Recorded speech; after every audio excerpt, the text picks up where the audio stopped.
नमस्कार. Face to face मध्ये पुन्हा एकदा आपल्या सर्वांचं मनपूर्वक हार्दिक स्वागत. मित्रांनो, या ठिकाणी आज आता सध्या इलेक्शनचा माहोल चालू आहे. संपूर्ण पुण्यामध्ये रणधुमाळी चालू आहे इलेक्शनची आणि प्रत्येक प्रभागामध्ये आपला एक उमेदवार आपल्यासाठी निवडणूक लढवत आहे आणि समाजासाठी कार्य करण्यासाठी लढवत आहे. समाजामध्ये काहीतरी करून दाखवण्यासाठी लढवत आहे.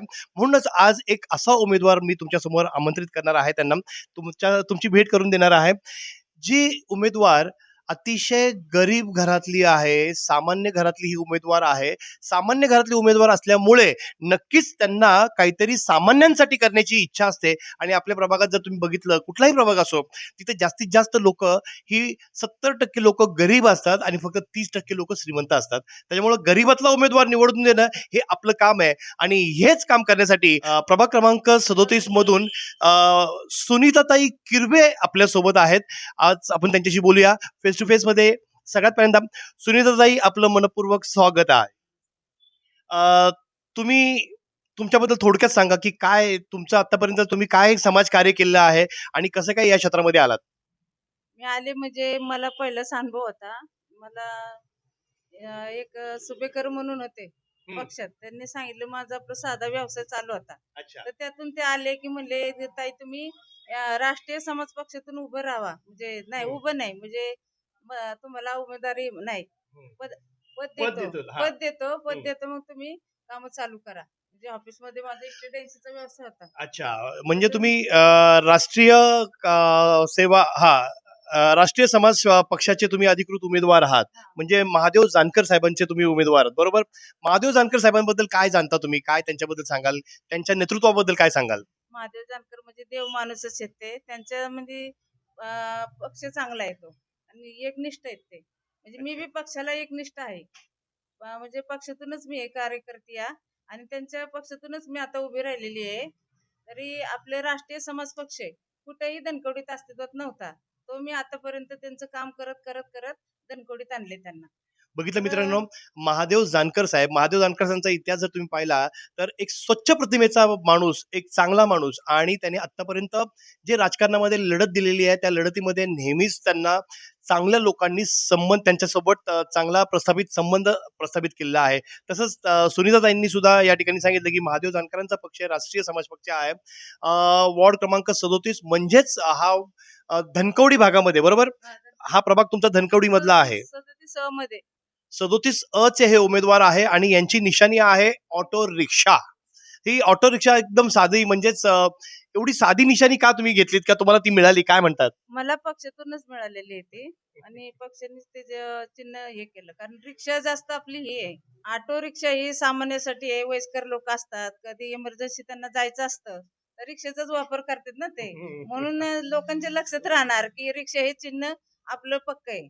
बघितलं मित्रांनो, सामान्य माणसांचं अगदी सामान्य चिन्ह असतं म्हणून त्यांना जे लक्षात राहतं. आणि हा पक्ष आणि आमच्या ताई सुद्धा सामान्य माणसासाठीच काम करतात, त्याच्यात काहीच दुमत नाहीये. कारण सामान्यांच्या प्रश्नांना उत्तर देण्यासाठी ताई या ठिकाणी उभ्या राहिल्यात.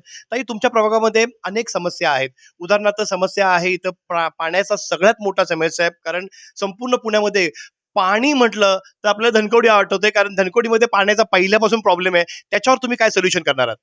पाण्याची मी निवडून आले तर पाण्याची पहिली सोय करणार. पाण्याची पहिली सोय करणार म्हणजे तुम्ही इथं टँकर देणार आहेत की इथं नळ लावून देणार, काय करणार? कॉर्पोरेशनचं जेवढं मला सुविधा देता येईल तेवढं मी देणार. म्हणजे बघितलं मित्रांनो, त्यांची सुद्धा इच्छा आहे, कारण ते स्वतः प्रभागात राहतात. त्यांना माहिती आहे की पाण्याचे किती गंभीर प्रश्न आहेत. इथे पाण्याचे प्रश्न आहेत, इथे सगळ्यात मोठं ड्रेनेजचे प्रश्न आहेत, सगळ्यात मोठं ट्रॅफिकचे प्रश्न आहेत. त्याच्याबद्दल तुमचा काय विचार आहे? ट्रॉफिकचे आहेत, गार्डन नाही कुठं मुलांसाठी फिरण्यासाठी, कुठं काहीच सुविधा नाहीये. धनकवडी म्हणजे खेडेगाव म्हणजे आतापर्यंत तीच आहे, प्रगती काहीच नाही धनकवडीत. आता आपण जर यापूर्वीचे निवडून आलो तर आपण त्यांचं करू आपण त्यांचं काम. खरं तर ज्याप्रमाणे तुम्हाला सांगितलं की इथं पाण्याचा प्रश्न आहे, ट्रॅफिकचा प्रश्न आहे, तसंच शिक्षणाचा सुद्धा खूप मोठा प्रश्न आहे. कारण इथे शाळा खूप कमी आहेत असं म्हटलं जातं. त्याच्याबद्दल तुमचा काय विचार आहे, ताई? शाळा कमी नाहीत, शाळा भरपूर आहेत पण खाजगी आहेत. आणि त्यांचं कसं असतं डोनेशन द्या तर तुमच्या मुलाला ऍडमिशन देणार. आणि गव्हर्नमेंटचं कसं, गव्हर्नमेंटची शाळा इथं कुठंच नाही, एकच शाळा आहे नगरपालिका म्हणून धनकवडी. तर बाकीचे लोक ना फी शिवाय त्यांना उभंच करत नाही म्हणून मुलं वंचित आहेत त्याच्यापासून. अच्छा. तर ह्या सगळ्या प्रश्नांचं उत्तर तुम्ही द्यायला तयार आहात? हो देणार ना, निवडून आल्यानंतर नक्कीच देणार. म्हणजे तुम्हाला आम्ही निवडून द्यायचं, सगळ्यांनी निवडून द्यायचंय? आता जनतेचा कौल आहे, आपण काय सांगू शकतो. पण तुम्ही जनतेला काय सांगाल, का निवडून दिलं पाहिजे? तुम्ही सांगा ठणठणीत जनतेला, की मला तुम्ही निवडून द्या आणि त्याचा जनतेचा आशीर्वाद आपल्या पाठीशी आहे. आणि बरेच वयस्कर लोक म्हणतात आम्हाला सोय नाही, काय नाही. आम्हाला जर तुमच्या म्हणजे मत द्यायला यायचंय तर आमचं 80-85 वय आहे. तर ते मग त्यांना म्हणलं तुमची रिक्षाची आपण सोय करू, तुम्ही फोन करा, तुमची सोय आपण करू.